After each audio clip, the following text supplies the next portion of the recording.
seakan-akan tidak perlu lagi doa dari yang hidup. Tapi kalau dilihat dari situasinya, disolatkan itu ya masuk akal karena dalam situasi genting, situasi perang, sehingga tidak memungkinkan untuk menyolatkannya. Tapi untuk motivasi yang berkaitan dengan si syahid itu seperti itu. Kemudian juga dikafani dengan kafan yang dipakai waktu itu tidak dimandikan karena darah-darah yang ada itu sebagai saksi di yaumil qiyamah. Itu yang mati syahid. Tapi kalau yang mati syahid karena tidak perang, ya antara lain satu mati syahid karena tenggelam, atau yang kedua karena kebakaran. Jadi orang mati syahid karena tenggelam, misalnya banjir lalu tenggelam dia mati, atau sedang jalan lewati jembatan dia terjatuh kemudian hanyut. Tapi kita nggak tahu kalau sedang piknik di pantai kemudian terbawa gelombang, apakah itu syahid apa tidak? Kita nggak tahu itu. Ya, kita nggak tahu. Ya, walau alam, ya. Karena biasanya piknik itu identik dengan ya seneng-seneng gitu. Ya, kayaknya jarang orang yang piknik melihat keindahan alam lalu ingat Allah. Masya Allah, betapa kuasanya Allah sehingga menciptakan alam yang sebegitu indahnya. Hanya jarang yang seperti itu, ya. Apalagi sekarang dengan adanya model-model selfie, ya, sampai-sampai lokasi bencana saja untuk selfie, ya. Ya, kadang-kadang kita juga mikir itu orang bagaimana perasaannya. Di bawahnya itu masih ada jenazah yang belum ditemukan. Di atas itu masih ada orang yang menangisi keluarganya yang tertimbun. Kok dia malah selfie sambil bergaya lagi, ya? Tapi insya Allah bukan Bu Hajah, bukan itu, ya. Kalau Bu Hajah pun kayaknya ya Bu Hajah yang masih muda. Kalau yang sudah tua ya boro-boro bergaya, ya. Berdiri saja sudah buyutan, ya. Itu memang kadang-kadang orang seperti itu, ya. Sehingga pernah itu saya melihat di medsos itu ada artis dari Indonesia ketika terjadi kebakaran di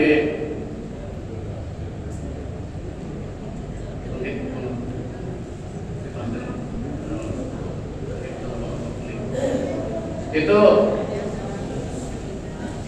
Jadi waktu ada kebakaran di Toronto kalau nggak salah itu, dia itu selfie, artinya dihujat oleh netizen sedunia, tidak hanya Indonesia.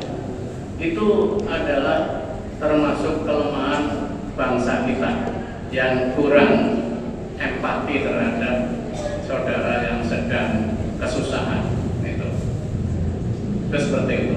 Kemudian berikutnya itu yang mati syahid atau mati dinilai syahid, ya, atau setidaknya memperoleh pahala sebagaimana pahalanya orang mati syahid adalah orang yang mati karena sakit perut, ya.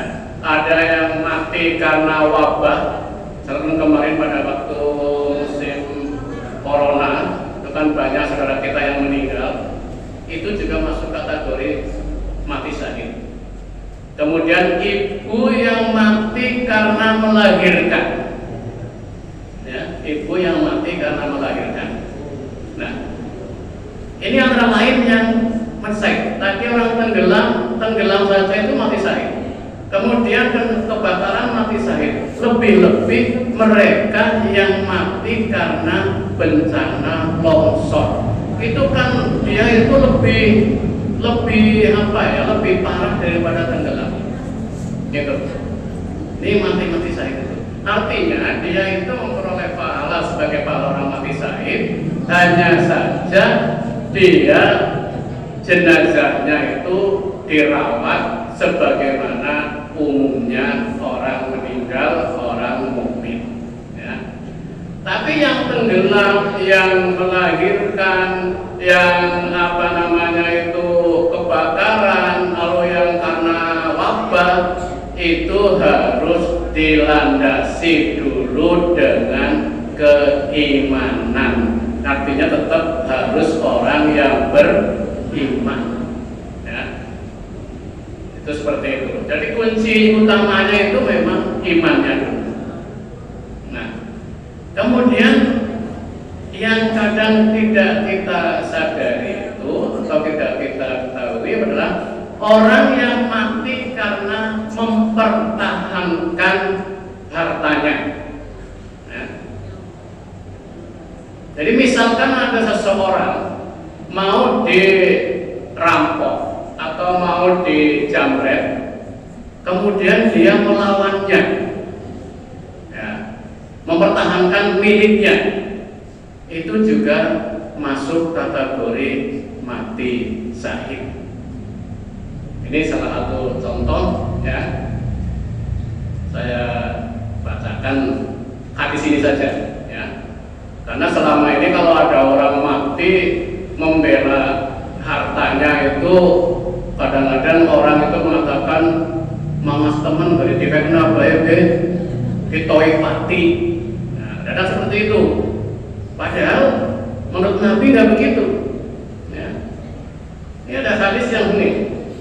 Ngan Nabi Hurairah radhiyallahu anhu, dari Abu Hurairah radhiyallahu anhu, qala, berkata Abu Hurairah, za'a rajulun ila Rasulillah sallallahu alaihi wasallam. Ada laki-laki yang berkunjung ke Rasul sallallahu alaihi wasallam. Faqala, maka laki-laki itu berkata, ya Rasulullah, hai Rasulullah, ara'aita in ja'a rajulun yuridu ahdamali. Bagaimana pendapat engkau seandainya ada laki-laki yang datang dan hendak mengambil hartaku? Ini yang tanya begitu. Qala, maka Nabi menjawab, la tuqtihi malaka aw maluka. Janganlah engkau berikan hartamu, janganlah engkau berikan kepadanya hartamu. Itu. La tuqtihi, janganlah engkau berikan. Qala, maka laki-laki itu mengatakan, ara'aita in qataltani,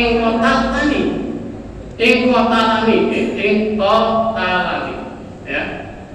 Bagaimana pendapatmu apabila laki-laki itu membunuhku, ya, atau melawanku? Qala, maka Nabi menjawab, qatilhu, lawanlah atau bunuhlah. Ya, qatilhu, lawanlah. Qala, laki-laki itu masih saja bertanya, ara'aita in qataltani, ya bukan qataltani, in qataltani. Bagaimana kalau laki-laki itu justru yang membunuhku? Ya. Jadi melawan, kemudian laki-laki itu yang membunuhnya. Qala fa anta syahidun. Nabi menjawab, engkau mati syahid. Qala, laki-laki itu bertanya lagi, ara'aita in qataltuhu. Bagaimana kalau saya yang membunuhnya? Dia membunuh laki-laki itu. Qala, Nabi menjawab, huwa finnar, dia masuk neraka. Rawahu Muslim. Nah, dari hadis ini, ya, dapat kita ambil satu pemahaman atau pelajaran bahwa mempertahankan harta yang kita miliki apabila mau dirampas, mau dirampok, ya, mau dijamret, itu adalah syahid. Ya, matinya syahid kalau kita yang mati. Kalau sana yang mati, itu adalah sana masuk neraka. Kita nggak tahu hukum positif Indonesia itu kalau membunuh orang karena bela diri itu masuk kategori pembunuhan berencana atau pembunuhan apa kita nggak tahu. Ada yang ini Pak polisi atau Pak ya. Tapi pernah ada kasus di Jawa Barat kalau nggak salah itu ada seseorang yang karena membela dirinya lalu membunuh penjahat itu dijatuhi hukuman. Tapi kemudian ada upaya hukum ya yang akhirnya dia itu dibebaskan ya. Jadi kalau melihat hadis ini, orang yang mati karena orang yang membunuh karena mempertahankan harga dirinya, mempertahankan hartanya, itu adalah syahid ya. Bahkan tidak hanya harta, misalkan ada seorang gadis yang mau dilecehkan atau diperkosa, kemudian dia melawan sampai gadis itu meninggal misalkan, itu tetap masuk kategori syahid ya. Inilah betapa Islam itu menghargai hak-hak individu ya, baik harta maupun keperwiraannya. Jadi itu Bapak Ibu Haji yang saya hormati, maka marilah kita doakan mudah-mudahan saudara-saudara kita, adik-adik kita ya, yang wafat, yang meninggal karena bencana, terutama yang bencana yang melanda di Cipenying, mudah-mudahan mereka semua masuk kategori mati syahid ya. Mari kita doakan wa ala diniyah wa kulli niyatin sholihah. Al-Fatihah. Bismillahirrahmanirrahim. Alhamdulillahirabbil alamin arrahmanir rahim maliki yaumiddin. Iyyaka na'budu wa iyyaka nasta'in ihdinas siratal mustaqim siratal ladzina an'amta 'alaihim ghairil maghdubi 'alaihim waladdallin. Satu hal lagi, bahwa dengan peristiwa yang terjadi belakangan ini, terutama yang di Cipenying itu juga sebenarnya kita bisa mengambil pelajaran ya, untuk meningkatkan keimanan kita, terutama yang berkaitan dengan rukun iman yang keenam, yaitu iman kepada qada dan qadar ya. Satu contoh yang itu membuktikan bahwa takdir itu ada dan mati itu tidak memandang usia ya, dan juga tidak memandang gender ya. Jadi jenazah yang ditemukan pertama kali itu kan perempuan mahasiswa, sehingga baru berusia sekitar 20 tahun ya. Dia kebetulan bersama dengan mbahnya ya. Mbahnya itu ya pertama kali ditemukan juga, tapi kepalanya itu kelihatan, bahasa Jawanya itu tengel-tengel kepalanya, sehingga bisa ketahuan, tertolong, kemudian dibantu dengan oksigen ya. Jadi ketika itu kan nafasnya sudah tersengal-sengal karena sudah tertutup kanan kirinya oleh tanah ya. Kemudian dibantu dengan oksigen, kemudian digali kanan kirinya ya. Sudah sampai kaki ya, hampir ya, sampai lutut lah. Ketika diangkat itu terasa berat. Ternyata apa? Ternyata kakinya itu dipegangi oleh cucunya. Itu dipegang oleh cucunya. Kita nggak tahu apakah cucunya memegangi itu dalam rangka menyelamatkan diri karena situasinya itu, sehingga apapun yang bisa dipegangi itu dipegangi. Kemudian kebetulan kaki kakeknya ya, kakine atau memang kakeknya yang minta tolong, itu kita nggak tahu walau alam. Tapi yang jelas seperti itu, ini juga membuktikan bahwa takdir itu nyata, ada ya. Artinya kalau menurut logika yang posisinya sudah lemah, ya, sudah rentak, itu kan kakeknya mestinya, ya, sudah umurnya 70 tahun, mestinya kan sudah lemah lah. Tapi justru yang selamat itu kakeknya. Gadis 70 tahun itu kan masih powerful, masih sangat kuat. Tapi justru beliau yang meninggal. Ini satu kenyataan, ya.